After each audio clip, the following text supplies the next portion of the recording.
Okay, so there we go. You can see my screen, right? Yeah. Okay, so what have we done so far in the group? We have talked about what and why is publishing. So publishing basically is to make public the work that you have done, and you can make it public through different outlets. One, through a journal, through a book chapter, through a blog. These days we are having very good institutional blogs, even university blogs, that you can have your work out there. You can use a podcast, you can use different channels, but the traditional ones is a book chapter, is either a book or a journal. Most people start with journals, and we have different types of journals. There are those journals that you pay for, and that is well highlighted in the session done by Joy on strategies, how to select a journal. There are those which you pay for. You pay the APCs, the article processing fees, article APC, yes. No, article processing, C is what? Cost. I think it's cost. So there are those you pay, and there are those charges. Yes, thank you. Article processing charges. This is those who tell you pay something for you to be able to publish, but we are also having a lot of open access journals that are really good that you can also place your work in. So that is also covered in topic 3 by Joy, which are the open access ones, which ones do you need to pay? And for most of you, because this could be your first or second publication, you can start with those that don't need payment. Now, what differentiates scholarly work from non-scholarly work in terms of publishing? Because you can publish in a newspaper. You can say, you can publish your work in a newspaper, you can publish it on social media. But the differentiating fact for scholarly work is the idea of peer review, that your work has been assessed by particular people, and they have, who are looking for accuracy, they are looking for contribution that probably your paper is addressing.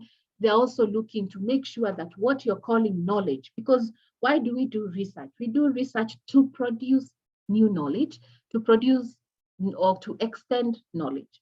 So they're also looking for that contribution. So that's why it's very important that you publish in journals that have a peer review process. Otherwise, if they don't have a peer review, and these days peer review has many aspects. Before, it's usually like a few people selected by a journal who do like a blind review. They don't know who you are, and then they assess, they check your paper, give you comments. There has been some challenges with that because of certain biases that come because like the way our work as African scholars is viewed. Some are very harsh. So these days, and I hope you saw last month, Joyce and I, we partnered, Joyce and I and a few partners, we partnered to do collaborative peer review, where we took work that has already been published or it's in a preprint form, and we started giving peer review to show you that peer review is not just a process that has to be done by people in the West who are sitting there, they don't know you. It can also be done amongst peers and give you feedback. So right now in the publishing world, peer review is also becoming more decentralized, and people are saying we need a bit of diversity in how we are doing peer review. So the main point here is peer review is critical for your work to be able to pass through this scholarly process. So that's why we publish, and publishing has those many steps. So the other topic we covered was how to carve out your research topic from your thesis. We said you have already finished your thesis, and that's why we said it's very hard to publish if you're still in chapter 1, 2, 3, or 4. You will need ready work for you to publish. And nothing stops you from publishing your master's thesis. For me, I published my master's thesis. So don't waste that. Let people know, because I know you used a lot of effort doing it. So still, you can publish your master's thesis if you have it. You can even publish it even as practice.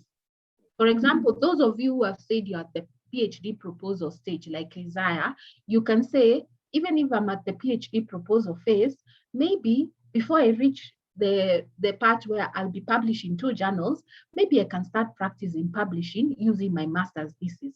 And that can be a learning process. Okay. So we said for you, and we have a video, I did a video on how to carve out your research topic. We said you can either use objectives, you can say, I'll take one objective, and then I'm going to sort of remove the data that aligns to that objective and the findings. Or sometimes you may say, well, I think I have an interesting finding that I could not expand a lot in my PhD, but I can publish around this area. And this I think there's someone who needs to mute, but I'll also invite a discussion so that is not a monologue. Like for me, I had a finding. I've published interesting findings from my research. So my research was a bit big in the master's, and I had different findings. One had gender aspects, one had different aspects. So there was a particular finding I found about how men take care of children, but I could not blow it up a lot in my master's thesis because it would have brought a lot of confusion. So what I did, I said, this finding, I think I can publish around it. So I looked for a journal that could accommodate that, and I decided to publish on that. So you can publish around an objective, one objective, or a particular finding. But one thing that we said, even if you're carving your research from your main thesis, you're not going to copy the whole thesis into a publication. Remember, a publication has particular guidelines. It has word limits. It has how the layout of the paper should be. Therefore, your whole thesis cannot fit in a publication. That's why when you pick out an objective, you have to also align your whole discussion towards that objective so that the whole paper makes sense. Okay, so some people have seen they go and take the whole, you start copy pasting your thesis on the publication. First, it will not have logic. You will have a lot of unnecessary information, and then your paper will be rejected. So remember, even if you take an objective, this is a new paper. Yes, you're going to use the findings. Yes, you're going to use the methodology, but this is a new paper that needs to read as one, which means you have to read, okay? You will not rely on the literature review only that you did. You have to read around it, add more literature. You have to make sure the ideas are well connected.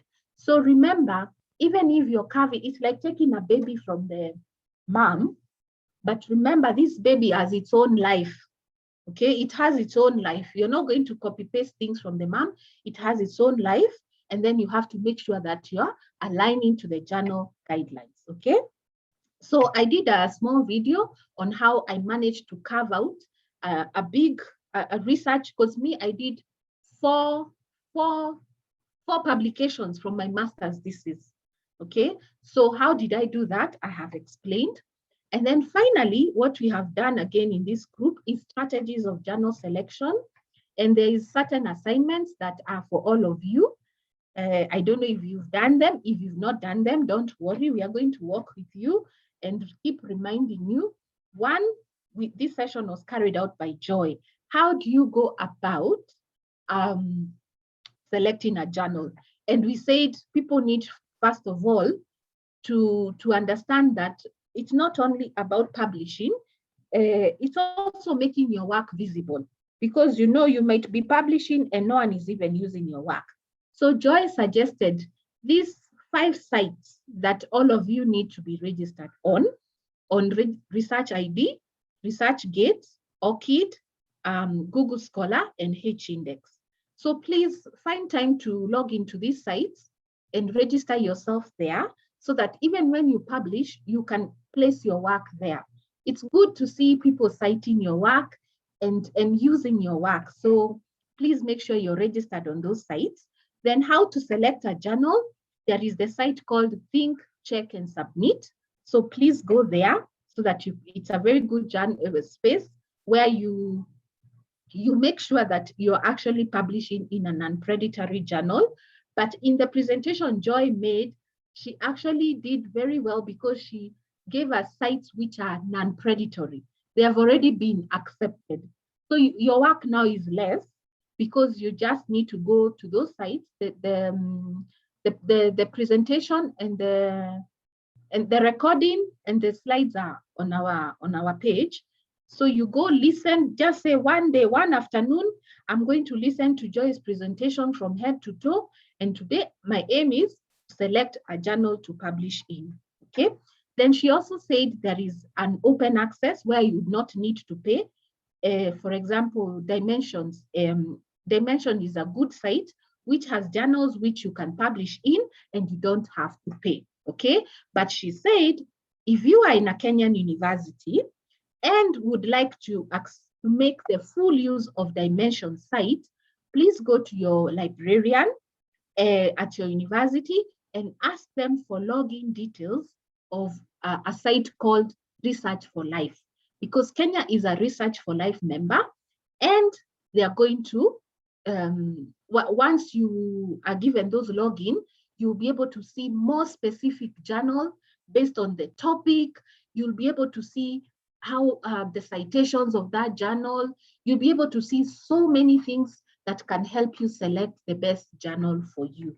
So remember, the friend of any scholar, whether in your master's or in your PhD journey, one of your best friends should always be a librarian.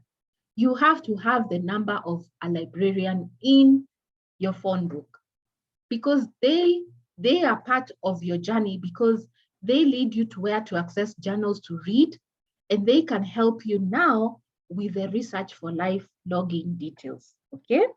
So please do that. So this is what we have been doing. Do you have any question before we go to the topic for the day? Has anyone been able to see their librarian? Is there anyone with the number of a librarian here on their phone book? Anyone with the number of a librarian?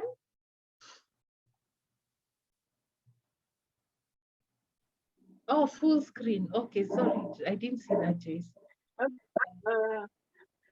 Aurelia? Yeah? Hello? Yes? Good morning. Good morning. Sorry, I'm in and out because of, family Manene. That's why I'm respond so much. No worries. But yes, about that, the joy that you have talked about, forgive my ignorance. I have no idea of what you are talking about. How can I access that? Is it a webinar or what is it? Yes. So are you in the Journal Club publishing group? Yes. No. Okay. I haven't, but I would like to, yeah? Yes. So I'll send you the link to join, but that's where we have been discussing this.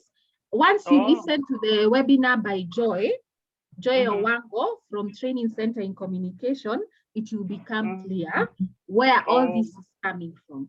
Okay, so don't worry.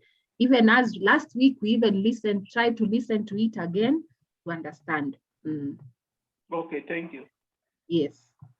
So please, those who are looking for a journal, just do what has been suggested for you, and you'll be able to get a journal that is open access, but it is very specific. You can even track how they accept papers. Are they those who reject a lot of papers? You know, all that information, but it's good to have your librarian's number. So find time and see how you can get hold of the librarian, okay? So, so today we are going to talk about an outline. It's called a point-based outline. And this is something that I was taught by my mentor again. Remember, the reason why I started this space is because I understood with a good mentor, you can actually learn and grow, okay? So I believe in mentorship. And she told us that for you to be able to write your manuscript is what you're working on in preparation for publishing. It's a manuscript. You need to develop an outline of the full paper, okay? And we will see an example. Because an outline, if you develop this before you start blowing out full paragraph, paragraphs, it is going to help you in certain ways. So it is a tool that helps you in your writing. One, you'll be able to see what is the flow of my paper very early, okay? Once you write an outline, because you write introduction, I'll show you how it looks. There'll be an introduction. What are you going to say at the point of problem statement? What is your research question? What is your theory? What is your methodology? What are your findings? And what are your conclusions? So that outline, once you develop that outline in a very rich way, your writing becomes easy. And remember, one of the things most people, especially early career researchers, that could lead to your paper being rejected is your paper not having logic. You know, people cannot follow your ideas. They are disconnected. We started at Kisumu and we wanted to reach Nairobi. We were going, then all of a sudden, we are going to Marsabit, okay? And that can happen sometimes if you've not visualized your paper in its totality. So an outline helps you to maintain the logic and connection of your paper from the beginning to the end. So that if you are coming from Kisumu and going to Nairobi, we are arriving at Nairobi very well. Then the other thing an outline helps you is to identify what problems are with the research paper you have and what problems you have. So someone is saying, I'm struggling with the flow. If you find yourself struggling with the flow, please begin with an outline, even for your own, if you're working on your findings right now, or if you're working on your chapter 5. If you see yourself struggling, do an outline. Remember, those who are that level, one thing my supervisors told me when I was doing my master's thesis, remember, when you are coming back from the field, and this is a mistake most people make, your paper is, you're not going to use the information, all the information which was in your proposal is the one you're going to continue with up to chapter 5. Remember, the purpose of research is to find out. So you've gone to the field, you have found out certain things which you are assuming were also challenged. A good research should challenge your assumptions, okay? Because you're not going to confirm what you know, you're going to know new things. So he used to tell us, now that you come back from the field, okay, forget everything you wrote, put it aside, now speak to the findings. What did I find? This is what I went to ask. These were my research questions. This is what I found. So your thesis is written based on what you found, not based on what you are assuming you wanted to find. So he used to tell us, don't feel bad if half of what you had written in your literature review, you may not use it because it is not aligning with your findings. But most people, what they do, they want to fit your findings to what you had done before. Like, no, me, I cannot do anything. I finished chapter 3. I'm not going back there. I'm just going to continue with my findings. You mean your research has not changed anything? You mean everything you were writing was okay? There's nothing you're going to add? So he told us, put everything aside, start writing. Of course, you won't throw everything away. There's a lot you will use. But what the point he was making is you have to have flow. Otherwise, what will happen, someone will reach chapter 3. When they come to your findings, they are disconnected. Okay? So he used to tell us, make sure like you love music, eh? We now know. And at least you love African music. So what he used to tell us is that go back to your findings, start now looking. The information I had, is it aligning to what I have found? Then now you start adding literature, you start removing others. And by the time you're finished, your paper is having flow. So if you see yourself struggling with flow, 1, develop an outline. 2, it means you're trying to fit things that you did at your proposal into findings that you have already, what you have found in the field. Remember, your research was to find out. So your findings are what you're going with. It is not what you did before. I hope I'm clear. And if you have questions on that, you can ask me. So that's why I wanted to answer the question where someone says they don't have flow. So do an outline. Then an outline helps you not to leave out important information for your paper, okay? Because if you start writing introduction, the full introduction, you may forget certain things. So an outline helps you to know, okay, now I can see my whole paper and I'm not leaving everything out. It also makes your writing faster, okay? Because your ideas have flow and you're not stuck in introduction for 5 weeks, you're still writing an introduction and you don't know what comes after the introduction, okay? So an outline, a typical outline is defined a lot by the journal that you select. So when you select a journal, you say, I'm going to publish in maybe South African Journal for Early Childhood, which I published in. They give you an outline and they give you the word limits. They tell you, yes, you want to publish your research with us, but this is how our papers look like. This is the outline we like for our papers, okay? And so you will normally follow that so that you're in line with what the journal wants. They will also tell you this is the number of words we want. Most journals would be 5,000 to 8,000 words. That's what I was telling you. It's impossible to fit your entire verses into a journal. That's why you have to be very selective. So a typical outline would look like this. There'll be a working title for publication. This is for publication. There'll be a working title. There'll be an abstract. There'll be an introduction. There'll be a place where you talk about your problem. There'll be a research question. What this publication you're publishing, what is the research question you're addressing? What theories are you using? And of course, you can use those that are used in your master's thesis or PhD. What methodology? Normally, the methodology doesn't change from your master's because it's the same research. Remember, what changes is the literature that may be used in the introduction and all that. Then what are your findings? And then the analysis and what are the conclusions. So this is a typical outline. And that's why I said, if you want to publish right now, you have to go, it's very hard for you to start. Do not start writing before you have identified the journal. First, identify the topic which you want to publish on.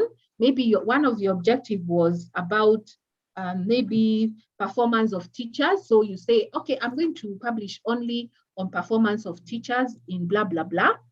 Then now you look for a journal that accepts that type of content, okay? And we have the video there for Joy to show you. Once you have identified that journal, it will tell you what are the requirements, okay?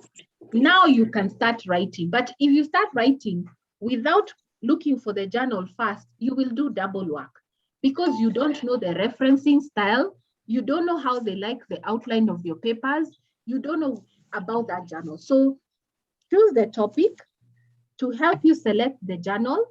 Once you select the journal, then you can develop the outline. After you develop the outline, then you can start writing your publication. So that's where we are going with all this. Topic. Someone needs to mute. Grace Ndongo. So what is the journey here? For those who are saying you don't know how to start, you have to have a complete paper for you to publish. So if you've not finished your PhD proposal, finish that. A PhD study paper, thesis, or your master's, you have to finish that first. Then you look for a topic to publish from that thesis. Then that topic will help you to select the journal that you need to publish in, because most journals are very specific, okay? There are those which publish on early childhood, teacher management. So you need a journal that addresses that issue. Then after you have selected the journal, you make sure you have all the requirements. I usually print the full requirement of that journal. I copy paste it on a Word document because that is your guideline. I copy paste it and then I say, okay, this is now how I'm going to follow. Then once you have the journal and the guidelines, you develop an outline. That's what we are discussing today. Someone needs to mute. Then you develop an outline. Okay, who is that? Then once you develop the outline, which we are developing today, you start writing now your publication. You start filling in now the outline. Once you finish that, you have your first draft. Now, it's very important for your first draft to have someone peer review it for you before you start sending it to the main journal. Ask your supervisor, and it's good to have many peer reviews. If your supervisor is nice, you can tell them, please, I have finished my first draft for my publication. Please check it for me. Give another colleague who is in that area. You can also present, like in this, in our program, the last thing we are going to do is to present, for those who have already developed a draft, they are going to present to us what they want to publish on, and we will also give them feedback. These days, there is also preprints. Preprints, these sort of manuscripts that one has already developed, but you've not submitted to the main journal where you're publishing. So it's a service that provides you with, you can get peer review even before you submit it to the journal. So we have one of the organizations in Africa called Africa Archives. They're our partner, and they have preprint services where you can take your paper there, your draft there. It is given peer review. You work on it, and then it can also help you do. You can even be cited even at that point, but it can also help you prepare better for submitting your publication to the journal. So once you submit to the journal, then now you wait for comments.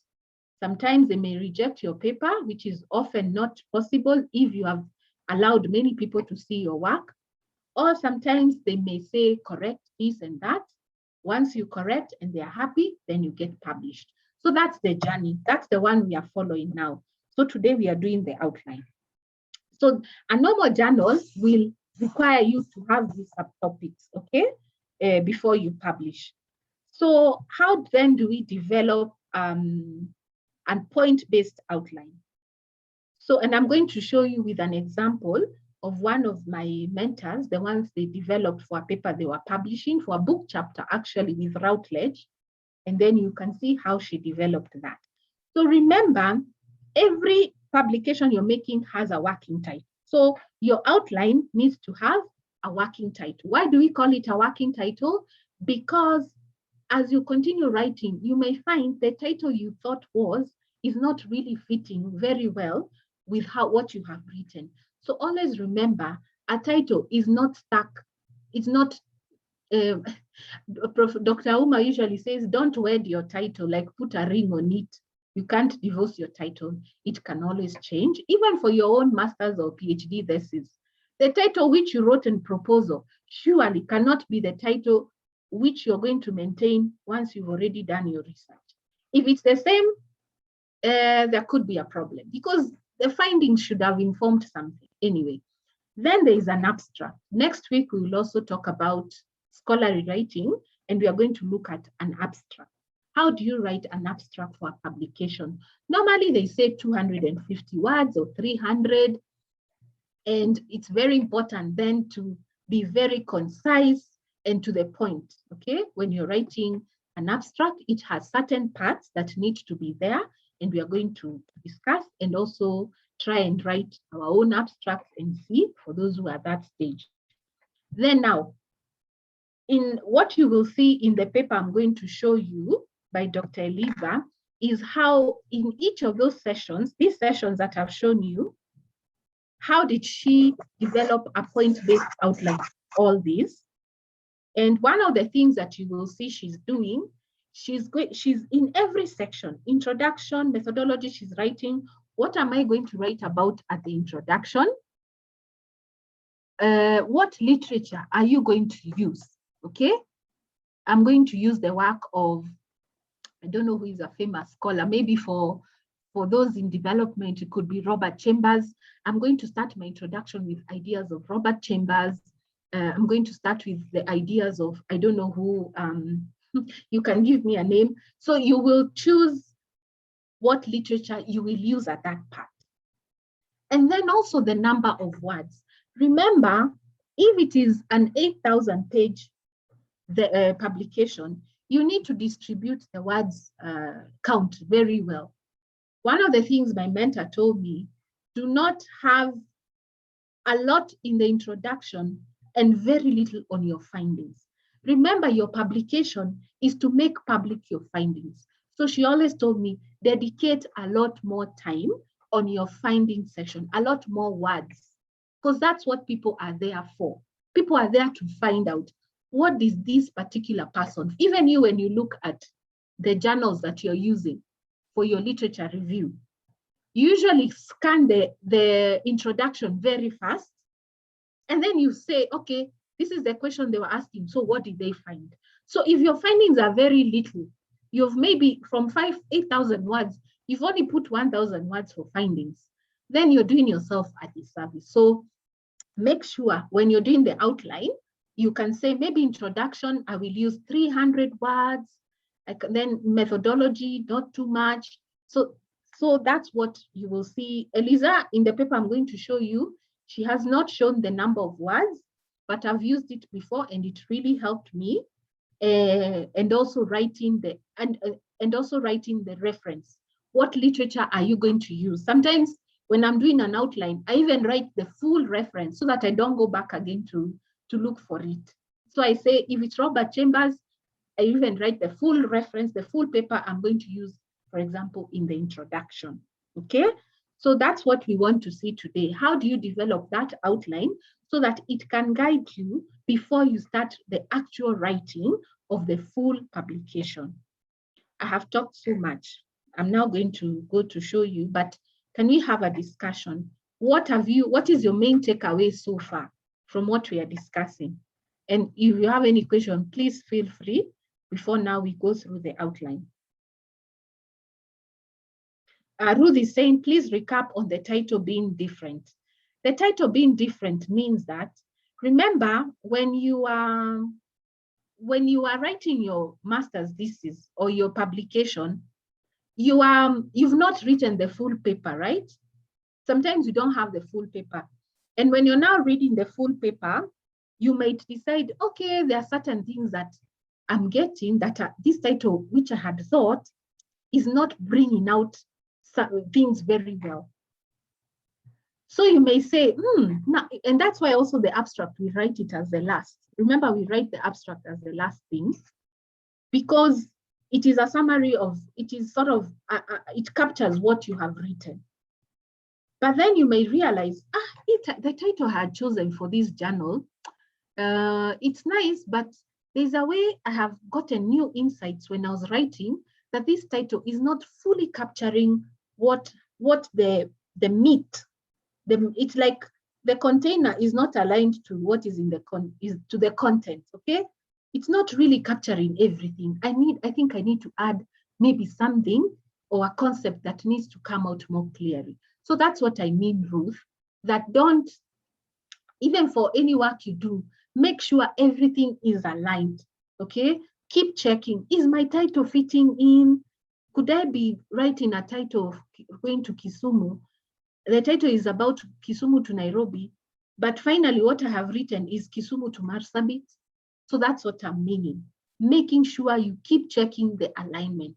Is it coherent? Is it matching? And being flexible enough to say, I can change it, okay? And that's the same for your own thesis. I think for my master's thesis, I changed my title almost 5-6 times. Because when I was writing, I was like, apana, this title is not, apana is no in Swahili, this title is not really matching with what I want to say, okay? So that's what I meant. So any questions? I'd love to hear your insights. What do you think about that? And then now we can quickly share the slide. Any insights? Hello? Yes? Yeah, I think what I've learned today, I had not actually gotten the idea that after the findings from the field, this is the time now you come and interrogate again. And trying to align it with the literature review and the gaps maybe that they were there in the literature. and trying to align. I didn't have that earlier before, but today I've learned that after the findings, you can still come and interrogate and try to align and align and align. That is my take home for today. And I think that's a very important take home, because when people start matching findings and old literature, that's when your lecturer, your supervisor will be like, your work has no flow, your work is not focused, because it's not matching a match. So thank you for that, Isaiah. Yes, Jonathan? Yeah, very good. Good morning. Good morning. Yes, although I came in a little bit late. Yeah. But as you said, from my own experience so far, I have not actually been using a working title, maybe in my own write-up and also in guiding my students. I had maybe an experience. I told one of the students to come up with the research topic for at least for a master's thesis, and she came up with different topics, like 3. And I told her, okay, go and develop the real problem. What is the gap in all this topic that you actually wanted to do? Come up with your research questions and your objectives. She just became elusive. She could not go further. Therefore, as you said, as we've learned, and the take home today is that the first thing should be, instead of disturbing or trying to come up with in research, that is, what is the problem that we actually want to use research to solve? Once we're able to identify the research gap from relevant literature, I am very, very sure that the topic itself will just stand out correctly, instead of trying to scratch, maybe to determine the topic first. It will be very, very appropriate. As we said, if we have a guide, that would just be like a working title, as we said, that can change as the work progresses. Therefore, once the problem stands out very well, and research questions are well developed, and the hypotheses also stand out, towards the end of the work, one will then determine whether the working title is suitable or it needs to be adjusted. That's just my own little input. Thank you so much, Jonathan. And that's true, because what makes most people stuck is because you wrote a title, you got married to that title, and now you're trying to fit everything to the title. And so you're struggling because you're fitting in. Your title should emerge as your research is emerging. Remember the one quality of a researcher: you have to be a learner, you have to be unlearning things, and you have to be very flexible. Okay, don't say, oh no, me, I did a lot of work in that literature, I'm not going to add, I'm not going to delete. Oh no, a lot of what, like for my master's, a lot of the things I did before I went to the field, I could not use them. I had to read afresh because the findings were different. What I had thought, I found more interesting things. And that's the purpose of research. Those things that are imagined, you're like, wow, you know, I thought this, but this is what is there. And then I start reading again. So there's a lot, and this is the scholarly work that you're being prepared for. Not being stuck where you are, I'm not moving, I already did chapter 3. No, even your theories, you could even say, I think I need to even add one more concept that can really help me understand what I found. Okay, so flexibility and unlearning and learning is one quality you have to keep in mind.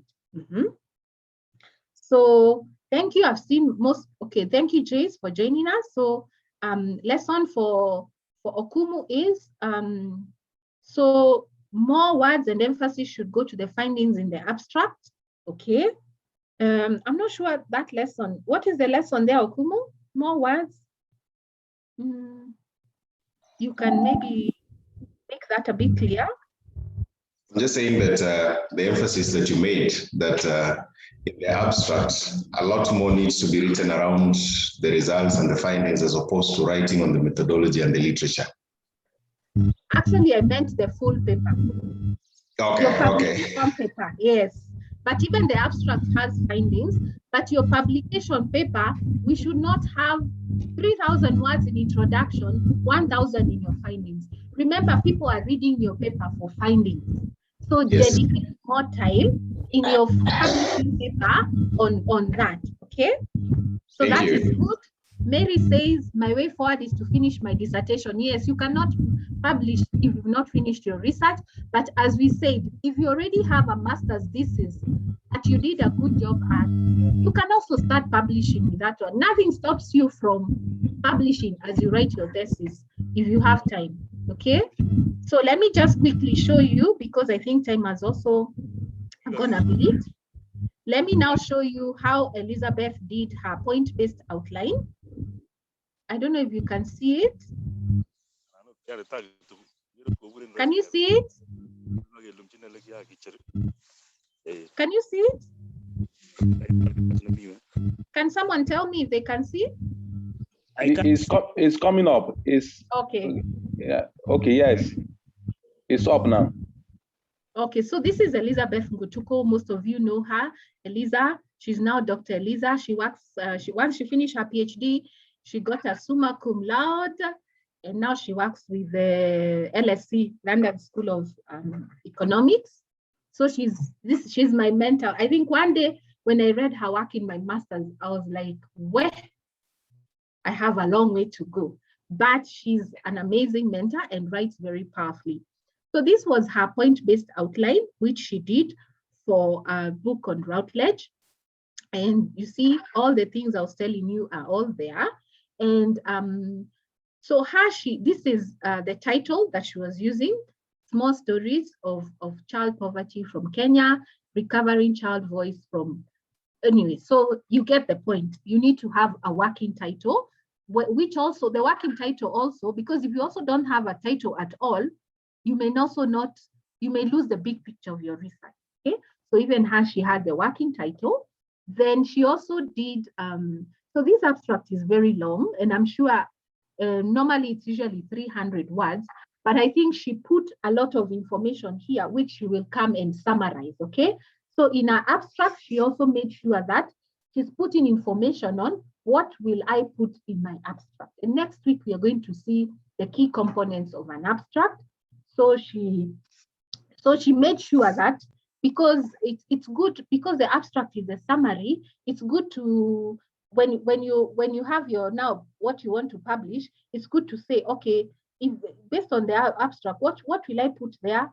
I need to put my findings, I need to put my conclusions, I need to show my methodology, I need to show what was the problem, I need to show all that. So she put this, then she will come and summarize later, okay? Because I remember, I think it was 300 to 400 words. So just putting that information there helps you make sure you don't forget what will go to the abstract.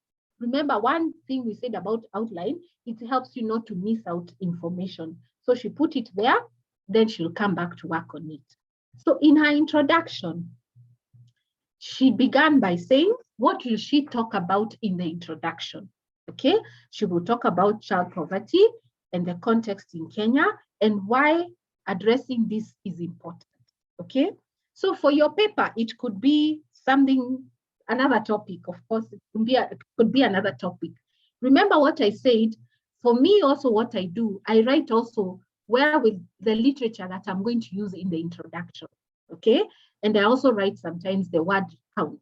Introduction, I want to spend maybe around 500 words, okay? So that's the introduction. So for you, you're going to say, okay, this journal that I have selected says we need to have an introduction. What will I put there? I'm going to look at my research and start saying, I need to show the context. Normally, introduction has what is the overall context of your research, and then why is it important, okay? So that's very important so that people know, to Nancy, we are starting where and where are we heading, okay? So do that for the introduction, what you feel needs to be there, the context, and all that. Then the part for the main problem. What problem? Because this is where most people now miss it.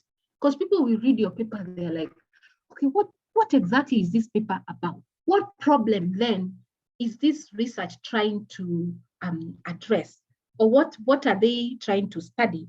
And this is now where you can see now she talks of, despite the acknowledgement that addressing poverty is important, normally there is a way in which poverty is being understood. So that her paper is about that. So we've been talking a lot of poverty in Africa, but there is a way it is understood in a biased way, in a way that it is not complete. So here is where you now talk about your problem. And remember, the 3 parts of a problem statement is, what is the issue? Why is this problem important? Okay. And why is the problem important? And finally, how are you going to study this problem?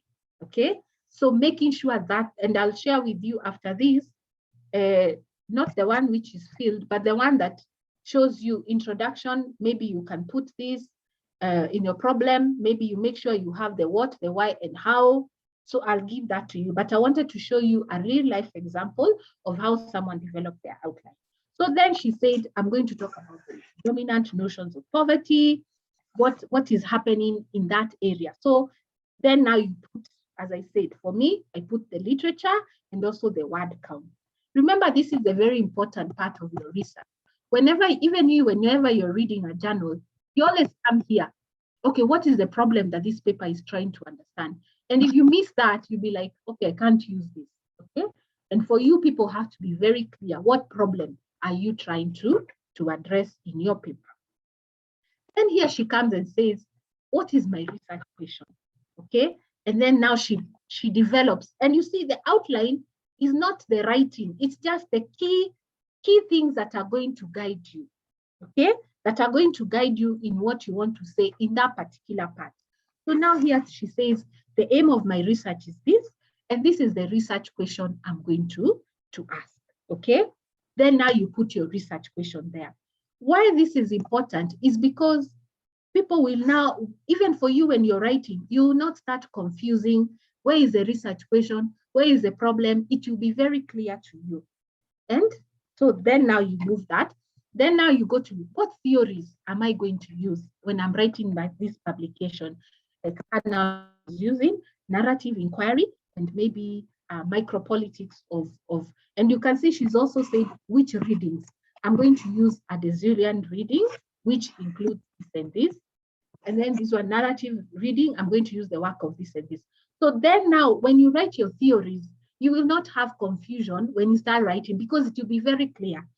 I said, I'm going to use this theory, and you will now go back to that literature and start reading. Or you could go back to your research. You had already done that theory and start now putting it here so that it can speak to the whole research. And then after that, she says, how do I answer the research question? Now this is her methods. And in her methods, she's saying, what was the research site? Why did she choose that site? What approaches did she use? What specific methods? So that's what she's going to do for her methodology, okay? So now she'll be very clear. Remember I said why we write an outline, so that you're not deviating left, right, and center. You're telling one story.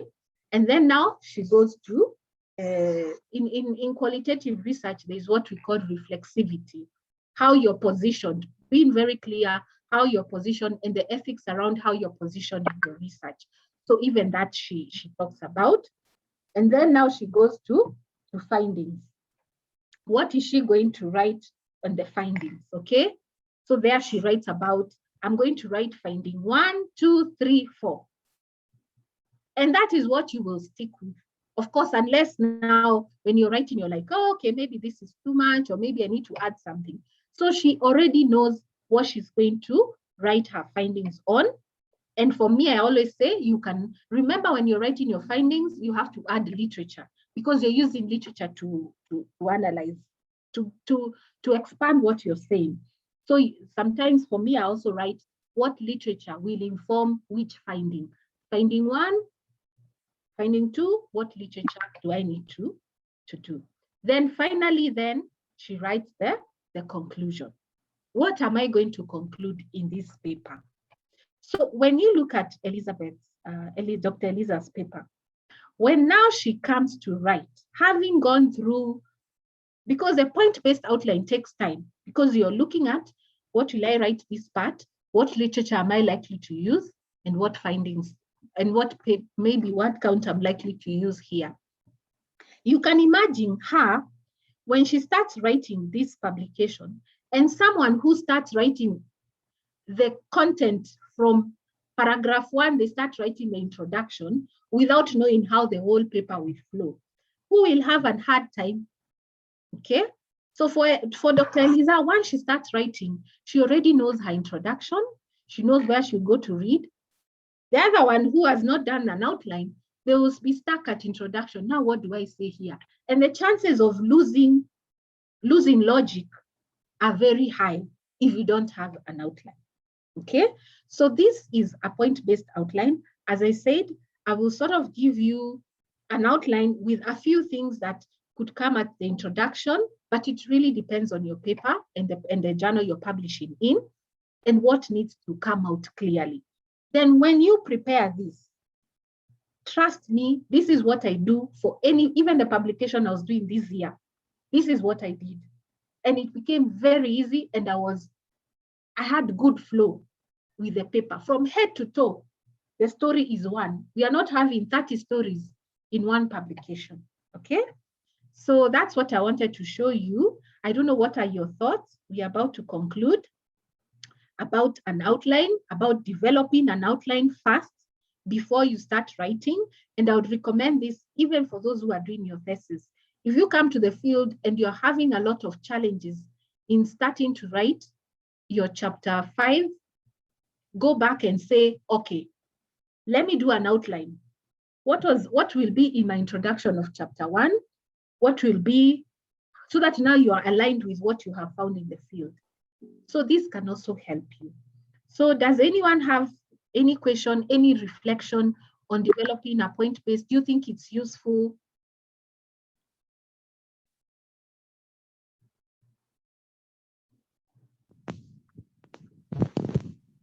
Any thoughts?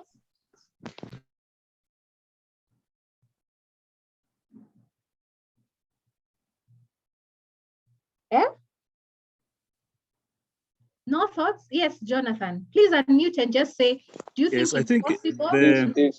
Hello? Yes. Hello. Yes, yes. Isaiah. Yes, Isaiah.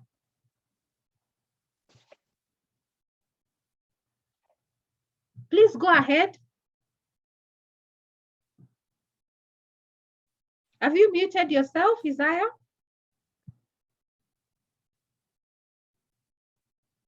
Can anyone hear me?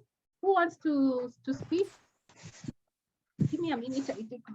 Yes, we can hear you, Aurelia. Okay, maybe I Hello? should make my, okay. Isaiah? Can you hear me?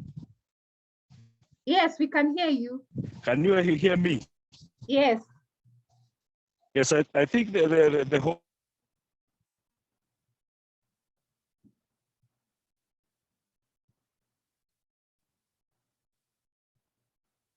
We've lost you.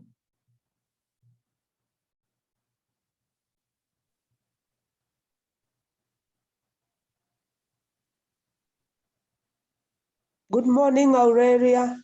Good morning.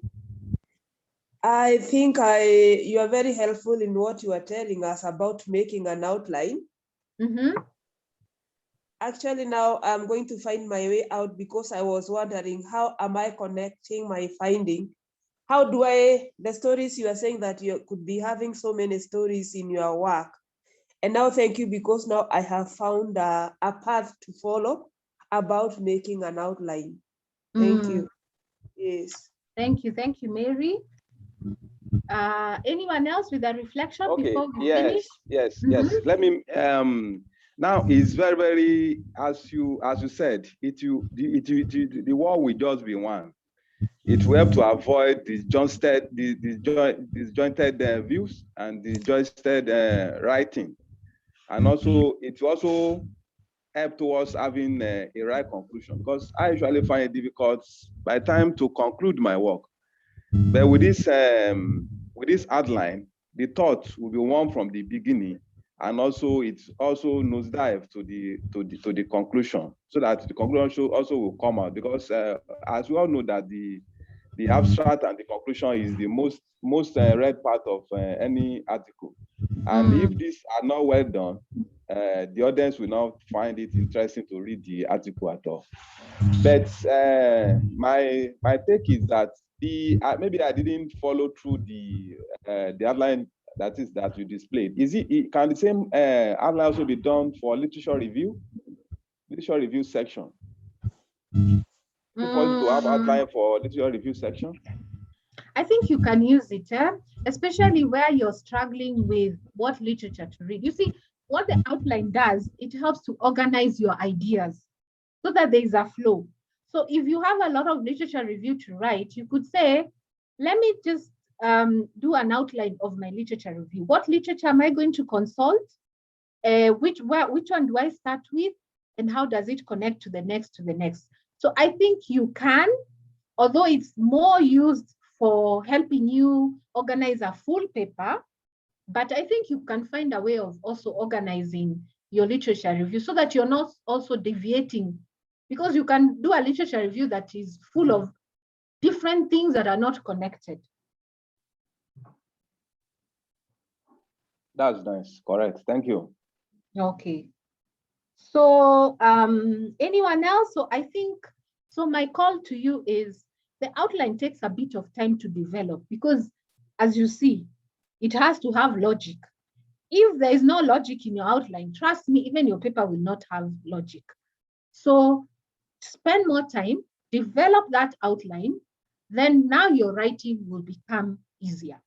So next week, we'll talk about how then do you start writing? What are some of the tips around writing, so that then people also understand your work, because you can have a beautiful outline, but the way you're connecting your writing, it is not understood, and people will not be able to appreciate the effort that you have done.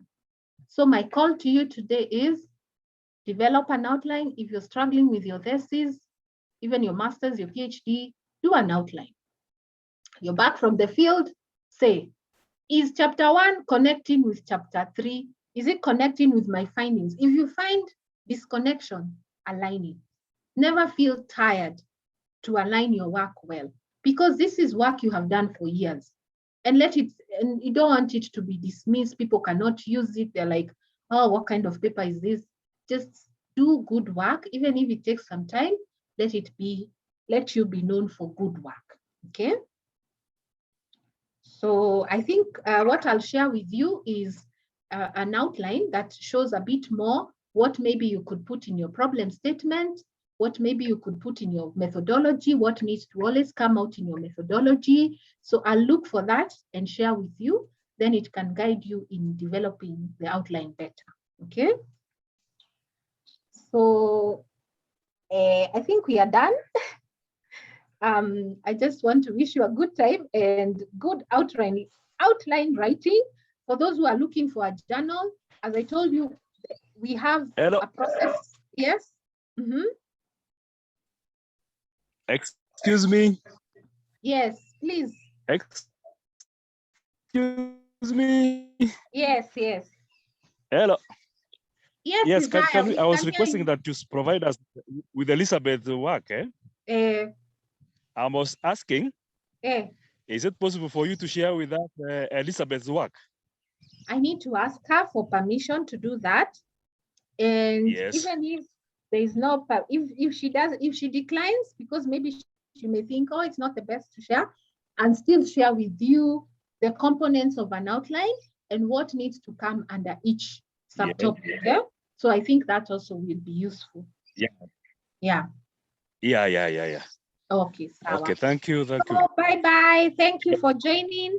I appreciate it. Bye-bye. Thank you. Let me look at the cows now. Oh, look after the cows. Bye, Aurelia. Hope you share on the group. I'm saying hope you share the outline on the group. Yes, I will share with all the journal clubs. All right. Thank you so much, yes. Aurelia. Bye. Bye. Thank you. Thank you. Have a blessed day. You too. Be blessed.